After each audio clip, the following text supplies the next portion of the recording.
मैं डॉक्टर पंकज कुमार मिश्र आपके सामने एक बार पुनः मृच्छकटिकम इस नाटक, इस प्रकरण को लेकर के उपस्थित हूँ।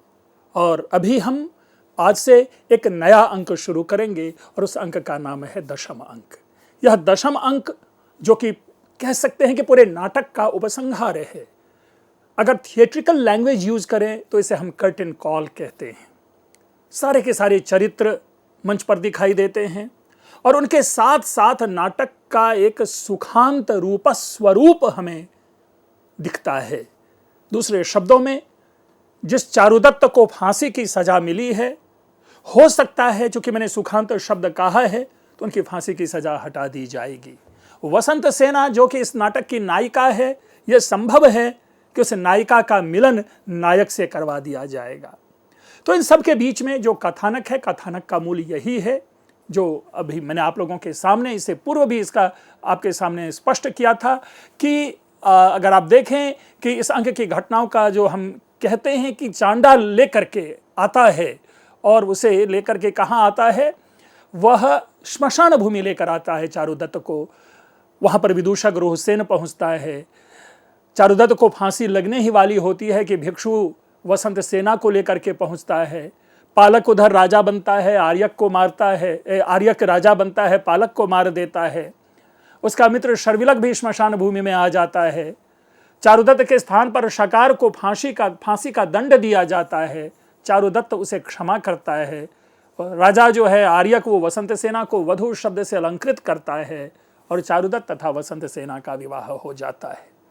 तो इस प्रकार इस नाटक की समाप्ति है। लेकिन जैसा मैंने कहा कि प्रायशः सारे प्रमुख चरित्र इस अंक में आपको मंच पर दिखाई देते हैं। चारुदत्त, वसंत सेना, शकार, विदूषक, रोहसेन और धूता, ये सब सारे के सारे आपको इस मंच पर दिखाई देंगे, साथ में शर्विलक।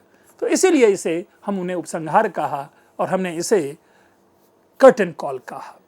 लेकिन मित्रों, एक प्रश्न उत्पन्न होता है कि इस पूरे नाटक का जो परिदृश्य है, पूरे नाटक की जो घटना है, वो किस समय घटना घटी है, उसका काल क्या है और उसका स्थान क्या है, इसका भी हम विमर्श कर लें अन्य अंकों की तरह।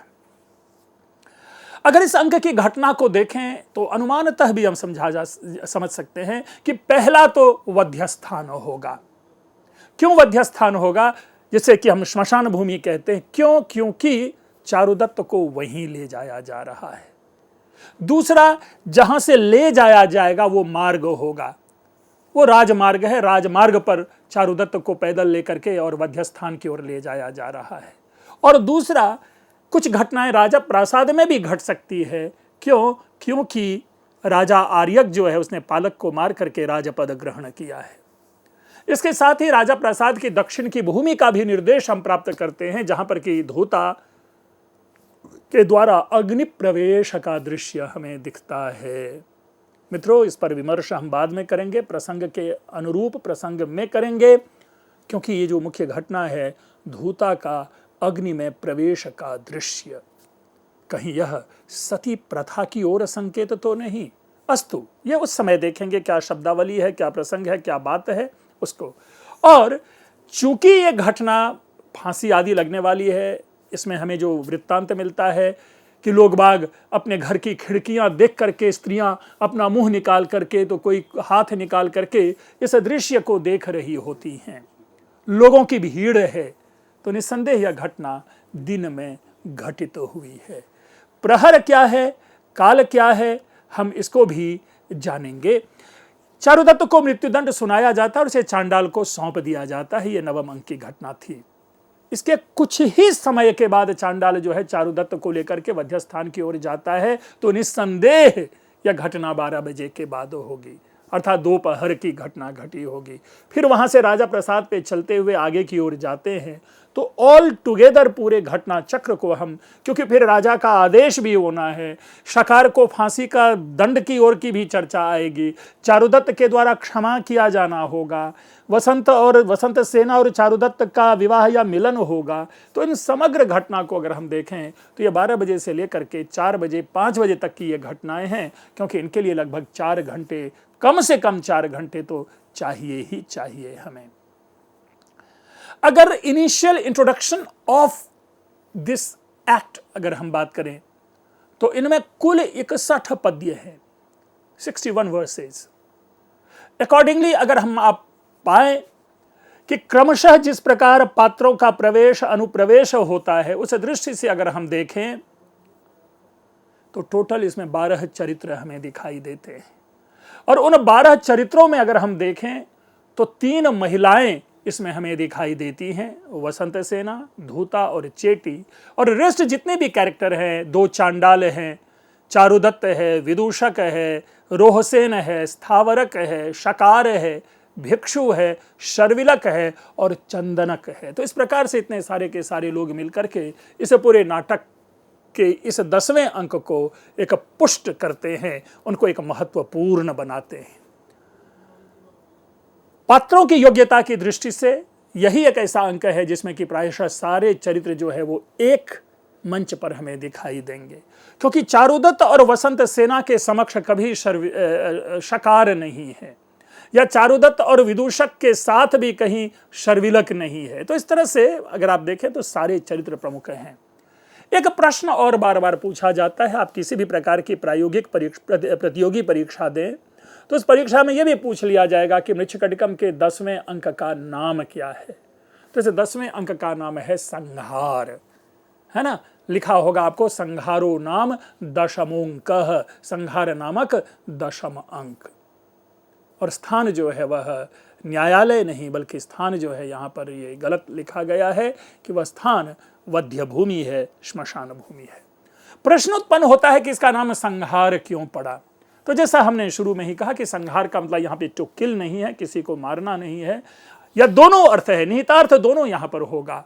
एक तो संहार का मतलब यहाँ पे हम कंक्लूजन लेते हैं, इसलिए भी संहार है, और दूसरा लिया जा सकता है क्योंकि संभावित संहार तो है ही, क्योंकि वध की ओर ले जाया जा रहा है चारुदत्त को।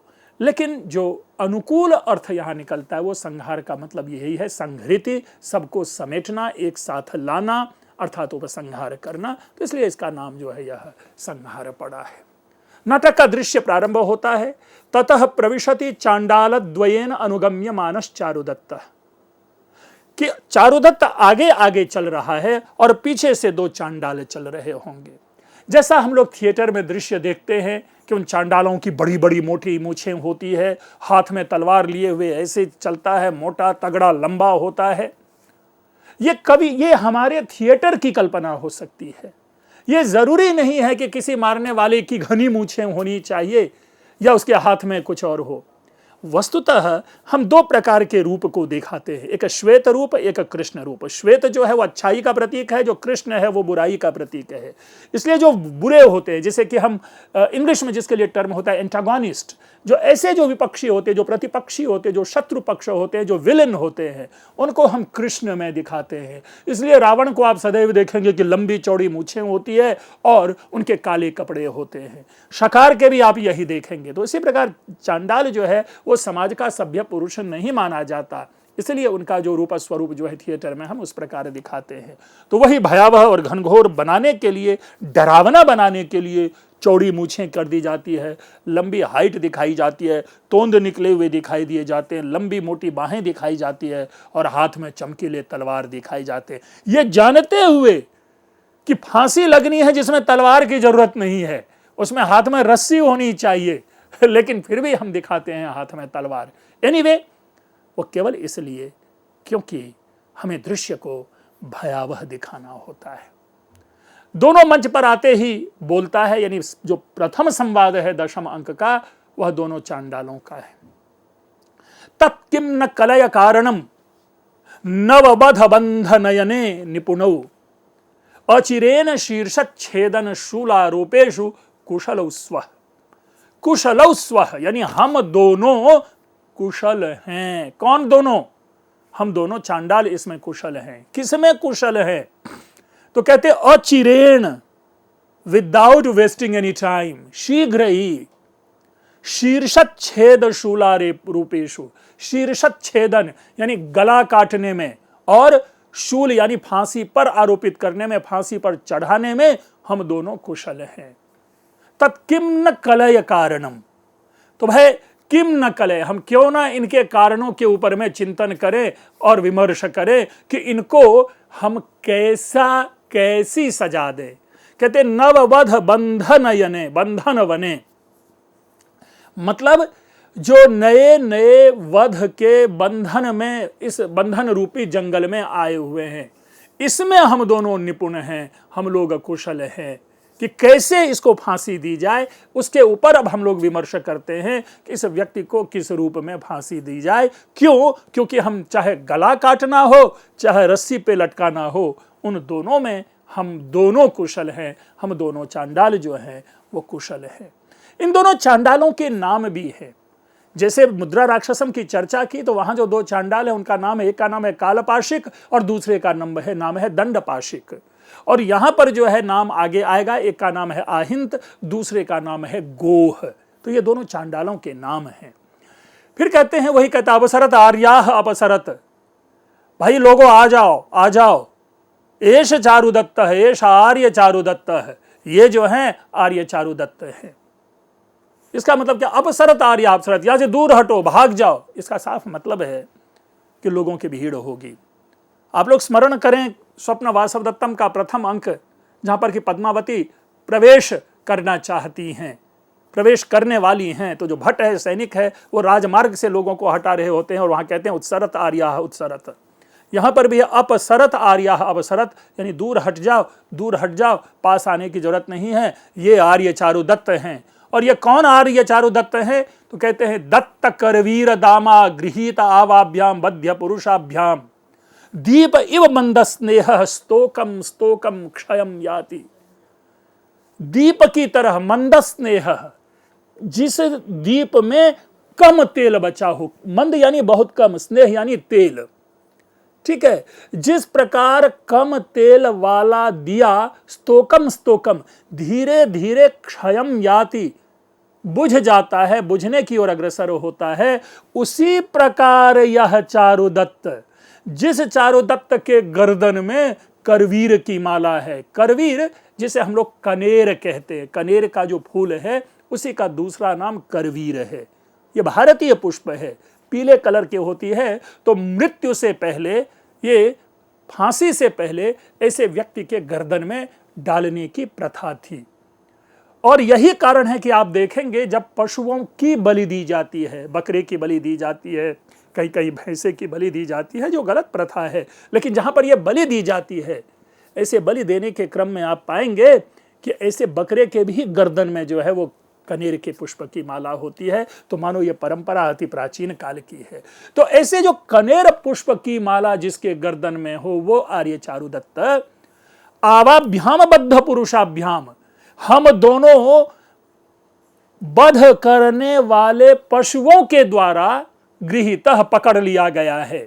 यानी हमने इस चारुदत्त को पकड़ लिया है जिसके गर्दन में कनेर की माला है, कर्णिकार पुष्प की माला है।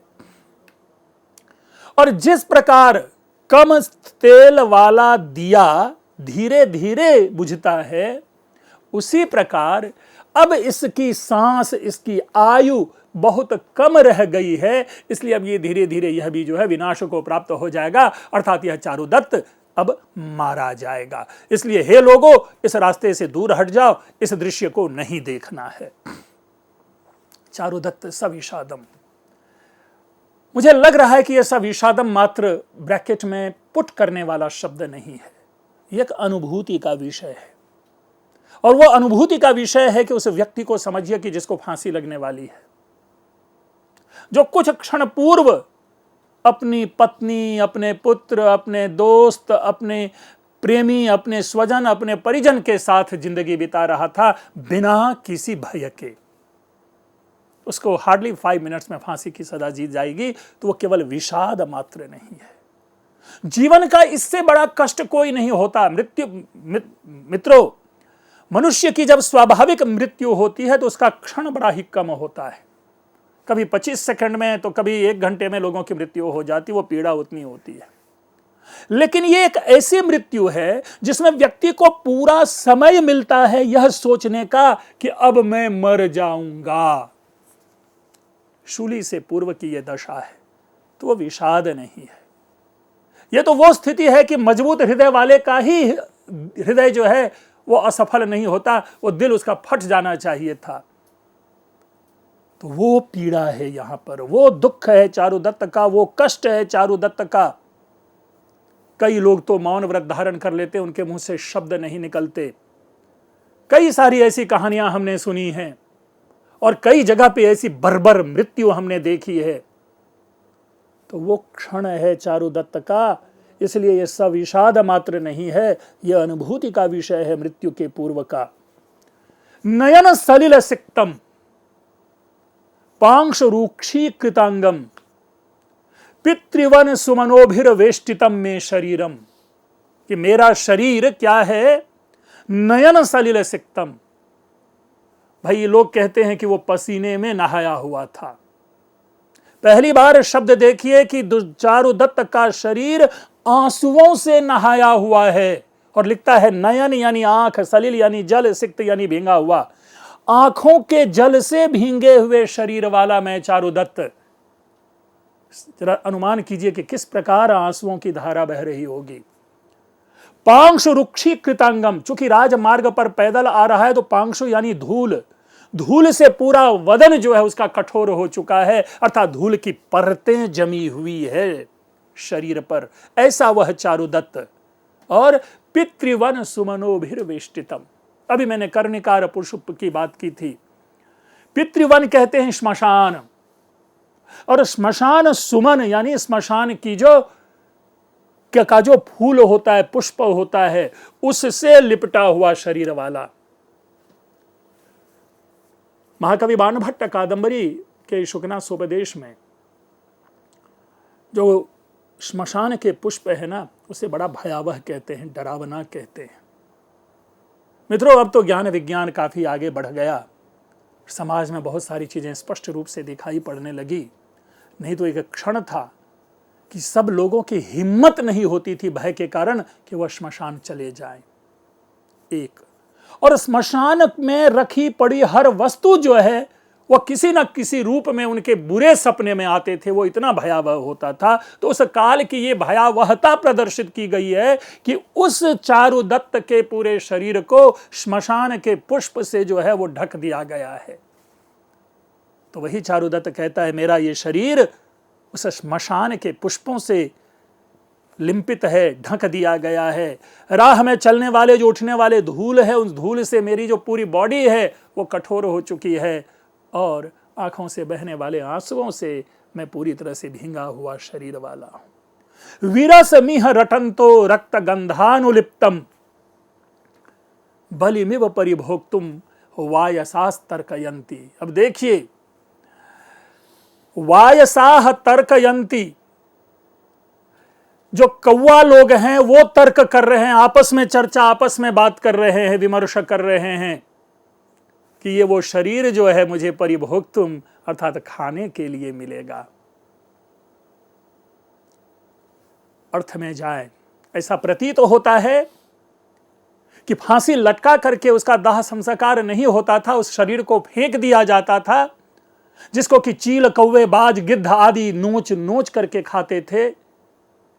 उस दृश्य को याद कर रहा है चारुदत्त कि कुछ ही क्षण में मेरे साथ क्या घटना घटने वाली है। वायसाह तर्कयंती बलिमिव परिभोक्तुम, जिस प्रकार बलि यानी चढ़ावे को, मंदिर के बाहर जो प्रसाद आदि चढ़ाए जाते हैं, उस चढ़ावे को जिस तरह कौवा चोंच मार मार करके उपभोग में लेता है, उपभोग करता है, खाता है, उसी प्रकार मेरे इस शरीर को ये कौवे लोग नोच नोच कर खाएंगे। इस प्रकार की आपस में बात कर रहे हैं। किस शरीर को? तो रक्त गंधानुलिप्तम।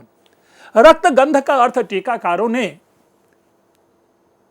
चंदन लिया है, मैं वहां पर उसे गलत कहता हूं। मैं रक्त गंधानुलिप्तम कहता हूं, स्पष्ट रूप से बिना किसी लक्षणा और व्यंजना के अभिधा में मैं इसका अर्थ लेता हूं कि रक्त से लतपथ जो शरीर है, उस रक्त से लतपथ शरीर को ये आपस में चर्चा करते हुए ये कौवे लोग तर्क कर रहे हैं कि मुझे ये परिभोक्तुम, मुझे ये खाने के लिए मिलेगा, उपभोग करने के लिए मिलेगा। उस अनुभव का बयान यहां पे चारुदत्त कर रहा है। जरा सोचिए सीधा साधा बेचारा चारुदत्त, फांसी दे दी जाएगी, शरीर को फेंक दिया जाएगा और कौवे लोग, चील लोग चोंच मार मार करके उसके उस बॉडी को खाएगा। कौन सा ऐसा व्यक्ति होगा, दुर्जन भी नहीं होता है जो अपनी मृत्यु के बाद ऐसी दशा सोचता है। इसीलिए हमारे यहां व्यवस्था है, अच्छा हो या बुरा हो, मृत्यु के बाद उन सब के साथ समान व्यवहार किया जाता है। उनका दाह संस्कार किया जाता है, उनकी पूजा अर्चना की जाती है और उनके भी श्राद्ध संस्कार होते हैं कि मृत्यु के बाद हर व्यक्ति जो है उनको अच्छी गति मिले।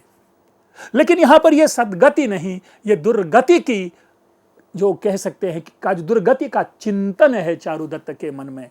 इसीलिए मैंने कहा कि यह सविषादम नहीं, यह एक ऐसी अभिव्यक्ति है जो व्यक्ति को तहस नहस कर देता है, व्यक्ति को छिन्न भिन्न कर देता है।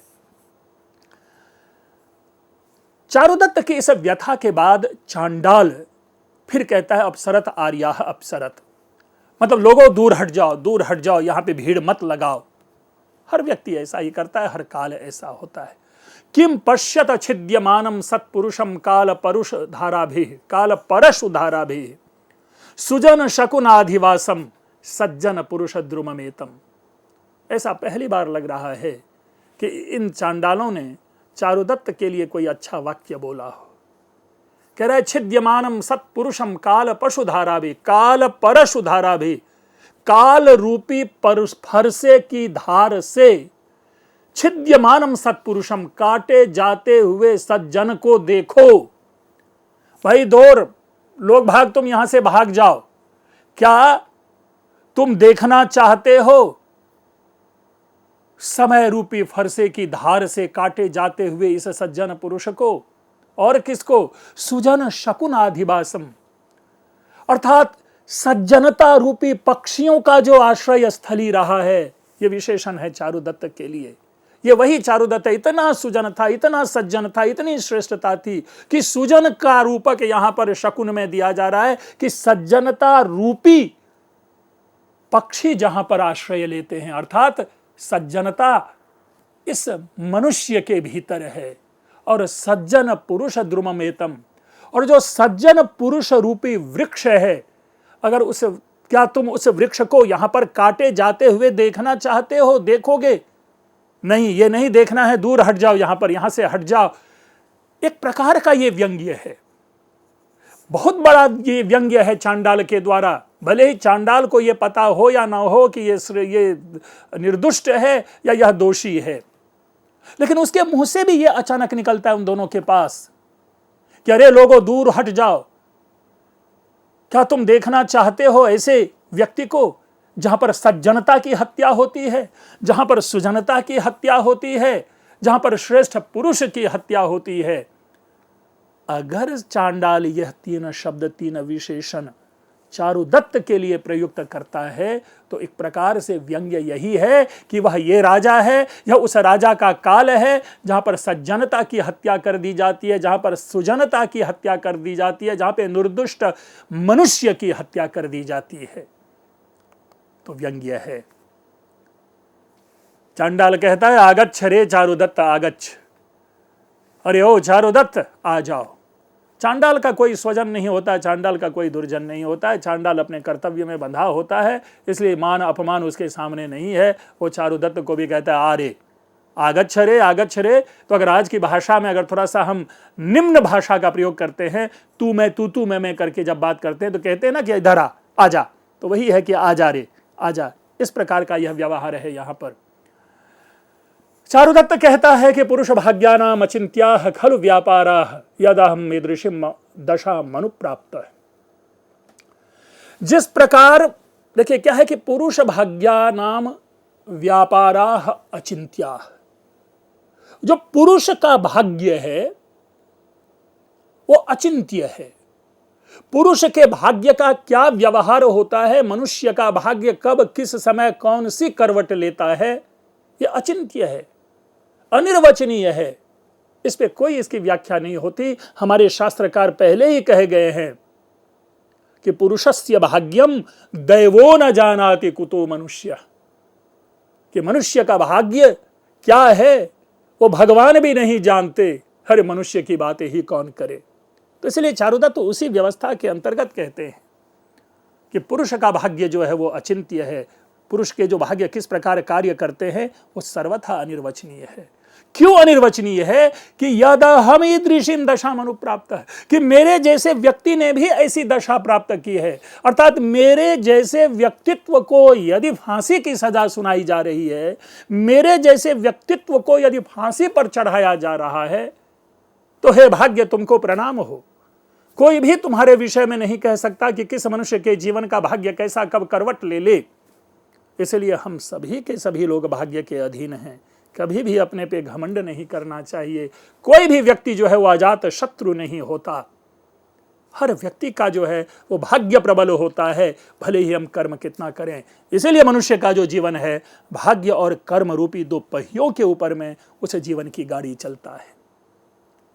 आगे फिर कहता है चारुदत्त कि सर्वगात्रेषु विन्यस्तैः रक्त चंदन हस्तकैः पिष्ट चूर्णावकीर्णश्च पुरुषोहम पशुकृतः, कि रक्त चंदन हस्तकैः विन्यस्तैः सर्वगात्रेषु, ऐसा प्रतीत होता है कि मृत्यु के पूर्व लाल लाल हाथ में लाल चंदन लगा करके मनुष्य के शरीर पर थप्पा मारा जाता था, हस्त चिन्ह छोड़ा जाता था। तो वही बातें कही जा रही है कि मेरे इस पूरे शरीर पे रक्त चंदन के हाथों का विन्यास कर दिया गया है, लेप लगा दिया गया है।